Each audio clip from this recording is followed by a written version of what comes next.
Meanwhile, Turkey's parliament has ratified a deal increasing cooperation with Libya's Tripoli government.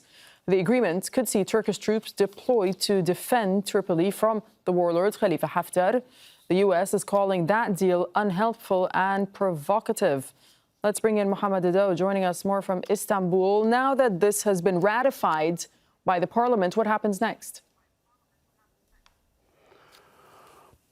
Well, Darine, there is a whole process involved before we can see Turkish troops on Libyan soil. You know, this ratification is just a ratification of the agreement between Libya and Turkey.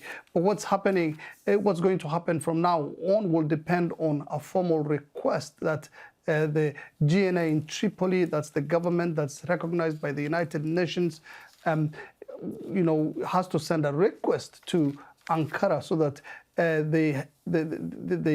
once they get this request, it has to go back to Parliament for another agreement, a note from Parliament, and also for the formulation of the mandate, what exactly those troops will be mandated to do in Libya once they get there before they can be deployed. We're hearing from sources that the government here is not expecting a formal request from Tripoli until probably February, but that could change given the onslaught that Renegade General Haftar is right now carrying out against the government installations and positions.